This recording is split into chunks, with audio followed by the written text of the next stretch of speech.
Balancing of redox reaction के part 2 में आपका स्वागत है। अब देखिए इसमें हम लोग ऑक्सीडेशन नंबर चेंज मेथड देखेंगे, है ना। हम लोग क्या करेंगे, जो भी बैलेंस्ड रिडॉक्स रिएक्शन होगा वहाँ total increase in oxidation number total decrease in oxidation number के बराबर होना चाहिए, ऐसा हम देखेंगे। हम लोग क्वेश्चन के माध्यम से इसको समझेंगे, तब आपको और अच्छे से क्लियर होगा। अब देखिए सबसे पहले इसमें क्या करेंगे, हम लोग एटम है जो ऑक्सीडाइजिंग एजेंट में, जिसका ऑक्सीडेशन नंबर क्या होगा, डिक्रीज होगा।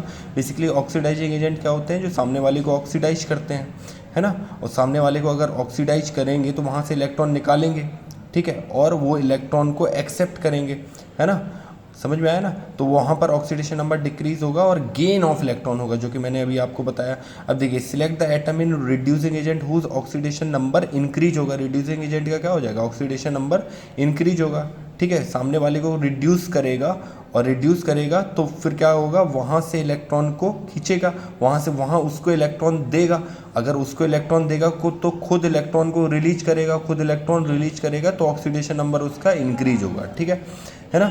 और इंडिकेट करेगा लॉस ऑफ इलेक्ट्रॉन, जो कि मैंने आपको बताया। नाउ क्रॉस मल्टीप्लाई, क्या करेंगे, क्रॉस मल्टीप्लाई कर देंगे, multiply oxidising agent by number of loss of electron और reducing agent by number of gain of electron, जो कि आपने ऊपर देखा अभी। फिर हम करेंगे the balance the number of atoms on both side whose oxidation number change, है ना। जिनका ऑक्सीडेशन नंबर चेंज हो रहा है तो वहाँ पर हम लोग क्या कर देंगे, बैलेंस करेंगे number of electrons on both side. अब देखिए in order to balance oxygen atom को बैलेंस करने के लिए हम लोगों ने पहले भी देखा था कि क्या करते हैं, H2O को ऐड करते हैं जहाँ पर पहले से क्या है, ऑक्सीजन कम है।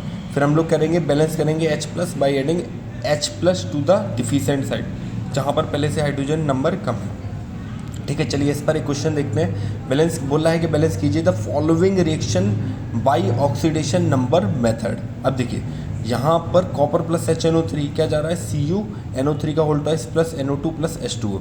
अब हम लोग फर्स्ट क्या करेंगे कि राइट करेंगे, लिख देंगे हम लोग oxidation number of all atom. जैसे कि यहाँ कॉपर है, कॉपर 0 पर रहेगा और H+ पर, ठीक है। तो +1 + x - 6 = 0, तो x का वैल्यू यहाँ पर आ जाएगा 5, ठीक है। तो नाइट्रोजन 5 पर है।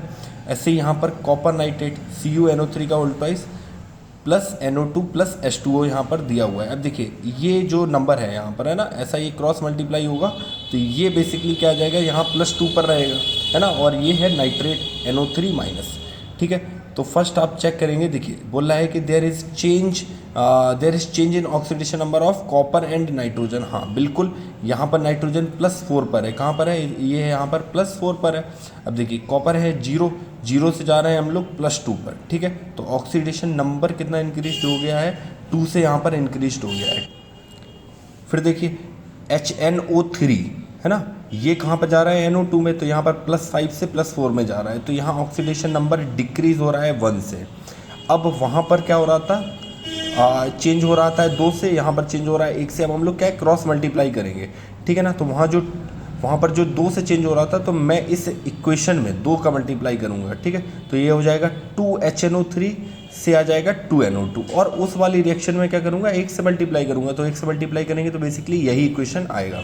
अब इन दोनों को आप जोड़ के लिख देंगे तो ये आया, है ना। अभी ये फाइनल इक्वेशन नहीं आया है। अब हम लोग क्या करेंगे, देखिए कॉपर वाला जो एटम है वो बैलेंस है, हम नाइट्रोजन को बैलेंस यहाँ पर करेंगे, ठीक है। बेसिकली यहाँ पर नाइट्रोजन कितने हैं, 2, और यहाँ पर नाइट्रोजन कितने हैं, 2 और 2 4, ठीक है। तो बेसिकली यहाँ पर अगर मैं 2HNO3 की जगह पर 4HNO3 कर दूँ तो यहाँ पर नाइट्रोजन बैलेंस हो जाएगा, ठीक है। तो नाइट्रोजन यहाँ पर बैलेंस हो गया। अब ऑक्सीजन को बैलेंस करने के लिए क्या करेंगे, देखिए यहाँ पर कितने हैं, 12 ऑक्सीजन है, और यहाँ पर 6 और 2 8, है ना, 6 4 10, सॉरी 6 और 4 10 यहाँ पर है, और यहाँ पर कितना है 12। तो बेसिकली यहाँ पर 2 ऑक्सीजन एटम कम है, और ऑक्सीजन एटम को बैलेंस करने के लिए हम लोग H2O ऐड करते हैं, ठीक है। तो यहाँ पर क्या कर देंगे, 2H2O को ऐड कर देंगे, ठीक है। तो जब जैसे ही मैंने 2H2O को ऐड किया, अब यहाँ पर सभी एटम्स बैलेंस है, चेक कर लीजिएगा आप। हाइड्रोजन भी कितना है, 4 हाइड्रोजन है, और यहाँ पर हाइड्रोजन कितना है, 4 हाइड्रोजन है, ठीक है। और आपको चार्ज यहाँ पर बैलेंस करने का नीड नहीं है, ये यहाँ पर हमारे पास बैलेंस्ड केमिकल इक्वेशन आ जाएगा, जो भी हमारे को क्वेश्चन गिवन था। तो इस तरीके से हम लोगों ने दोनों मेथड्स के बारे में देखा, ठीक है।